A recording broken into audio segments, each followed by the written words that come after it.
the big news of the last 24 hours or so, which is the Emile Smith Rowe stuff. Maybe you can enlighten me here on it, but I know there's definitely been a bid from Fulham and supposed bid or at least interest from Palace, and supposedly the Fulham bid is north of 30 million.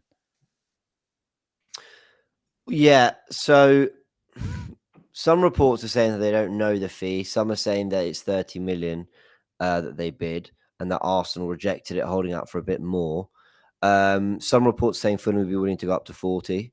I don't know how that looks exactly, but whether that's add-ons or whatever. But we're around the figure that I'm happy with, if I'm honest.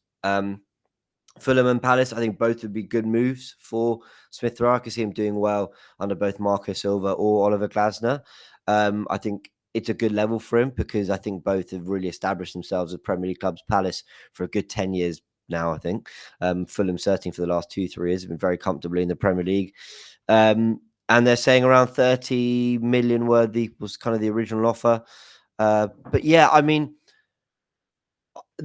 I'm just encouraged this is moving along because we've seen, more interest in Marino recently. Eze links sort of keep emerging once a week or so.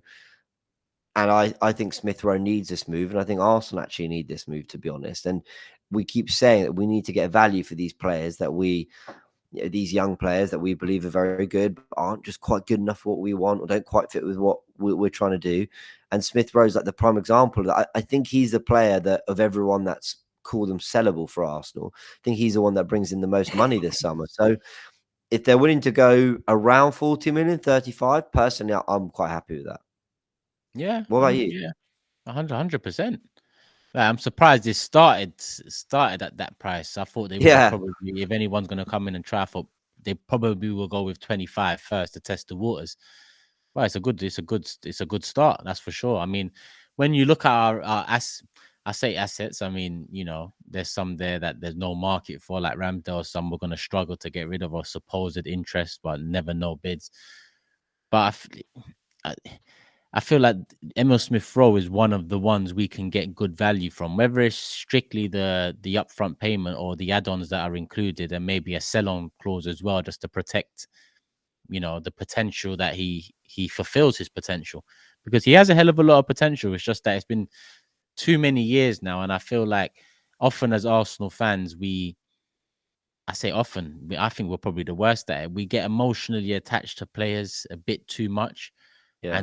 And that can be detrimental. It's not just modern day. We've done this over time as well, especially with good players, quality players that have been injured. This ain't the first rodeo with Emile Smith Rowe. We've gone through Cazorla, Diaby, Van Persie. Look how that one ended. But yeah, where we're at now and where we've come to in the last 2 years, we can't afford too many ifs, buts, and maybes come the end of the season. And Emile Smith Rowe for the last 2 seasons has been an if, but, a maybe come the end of both seasons. I say the same for Partey. I say the same for a few players, but Emile Smith Rowe being linked now, good value seems to be there. I mean, I see a few people in the chat. I think Taha said 35 plus 5 add-ons. Hand of Ozil said 35 magic number-ish. So that seems to be the common consensus. And he also said the first bid was 25 plus 5. Yeah, well, we're talking 30 mil ballpark in terms of the first bid. But yeah, I mean, for me, we get this done this summer.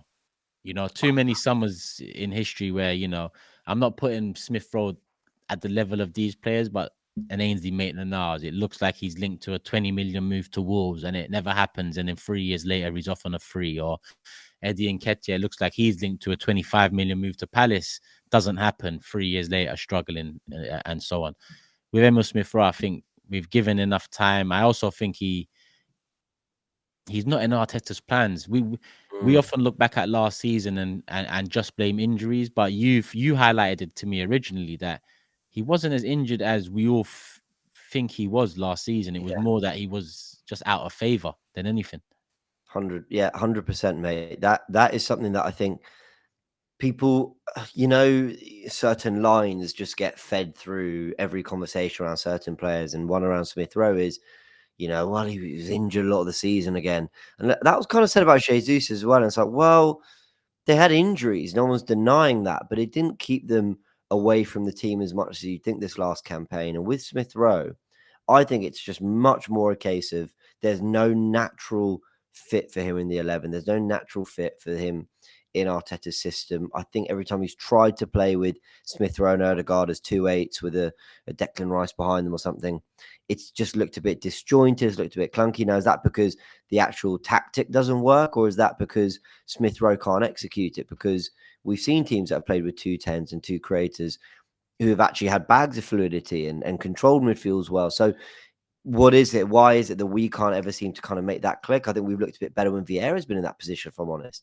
I think the start of the season when Vieira came in and it was Odegaard, Rice, Vieira, we weren't amazing, but there was something. The chasing the goals against Fulham, he made an impact. And by the way, this isn't me saying Vieira's a better player than Smith. I'm just saying that particular position, the left-hand side of the midfield three, I think he's struggled to make that work, Smith Rowe. So he's not going to play out wide because he's not a touchline winger.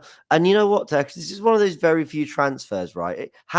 We all know how emotional Arsenal fans get about transfers. It's all fans, right? But everyone is either super excited, go way over the top, or it's get that player out, we don't want them, or it's we don't want this player to come, or whatever. It can be so many different emotions. But this is one of those rare ones where it's like, you know what, Emil, we actually still have a lot of love for you.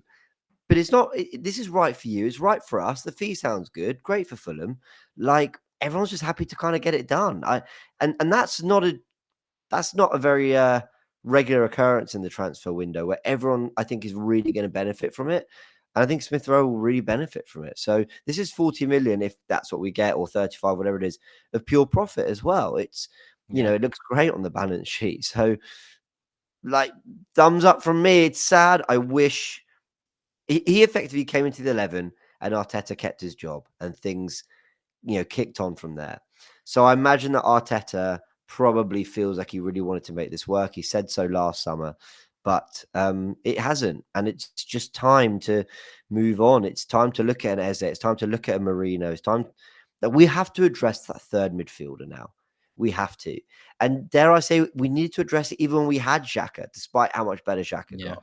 So I just think it just has to happen now. And I think the moving on of someone like Smith Rowe tells us that we are really willing to take this. And El Nenny's gone. So that's 2 midfielders that Arteta's had for a while, no longer in the squad. I think it gets done this summer.